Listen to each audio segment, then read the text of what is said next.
If you live in survival, you see limited possibilities, because in stress and in survival, you will begin to select scenarios in your mind to prepare for the worst thing that could happen.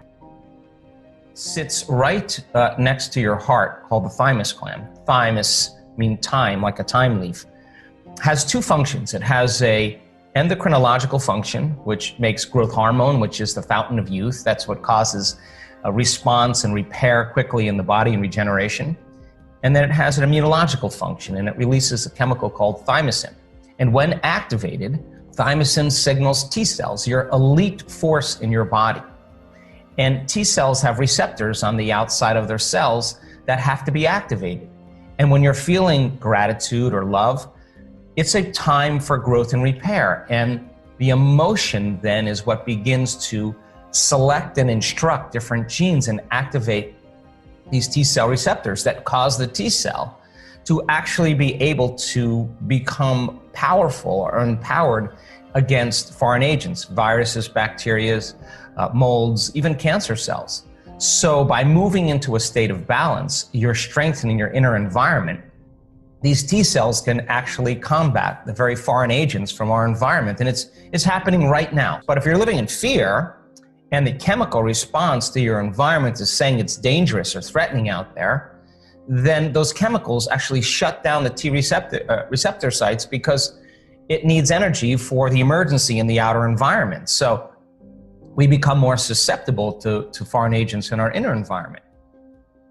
It's the chemical state of wholeness and gratitude that's saying that it's safe enough to relax into the present moment, and now there's growth and repair going on.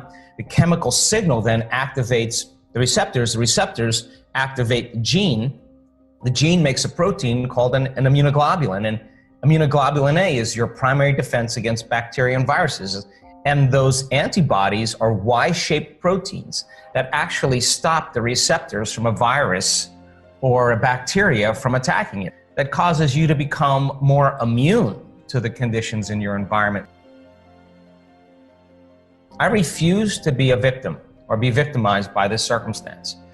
I will adapt, I will create, I will change, I will figure out ways from a greater level of consciousness to respond to those conditions. By converting from that sympathetic nervous system and teaching the body that it's safe in the present moment and beginning to activate elevated emotions.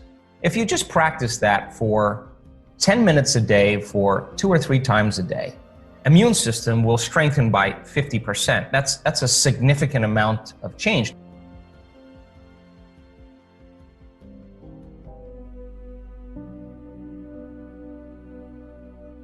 People wake up in the morning, they begin to think about their problems. Those problems are circuits of memories in the brain.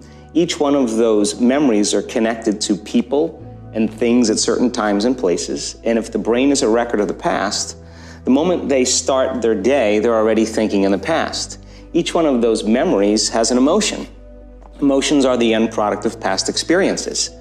So the moment they recall those memories of their problems, they all of a sudden feel unhappy, they feel sad, they feel pain. Now, how you think and how you feel creates your state of being. So the person's entire state of being when they start their day is in the past. So what does that mean? The familiar past will sooner or later be predictable future.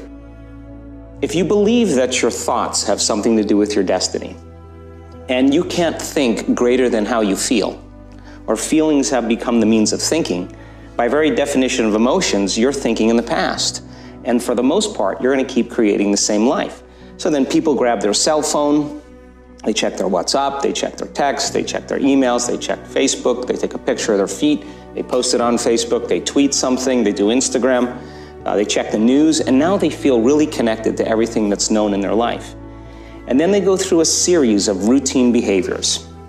They get out of bed on the same side, they go to the toilet, they get a cup of coffee, they take a shower, they get dressed, they drive to work the same way, they do the same things, they see the same people, they push the same emotional buttons, and that becomes the routine, and it becomes like a program. So now they've lost their free will to a program, and there's no unseen hand doing it to them. So when it comes time to change, the redundancy of that cycle becomes a subconscious program. So Now, 95% of who we are by the time we're 35 years old is a memorized set of behaviors, emotional reactions, unconscious habits, hardwired attitudes, beliefs, and perceptions that function like a computer program. So then a person can say with their 5% of their conscious mind, I want to be healthy, I want to be happy, I want to be free. But the body's on a whole different program. So then how do you begin to make those changes? Well, you have to get beyond the analytical mind, because what separates the conscious mind from the subconscious mind is the analytical mind. Most people then wait for crisis or trauma or disease or diagnosis. They wait for loss, some tragedy to make up their mind to change. And my message is, why wait? And you can learn and change in a state of pain and suffering, or you can learn and change in a state of joy and inspiration. And I think right now, the cool thing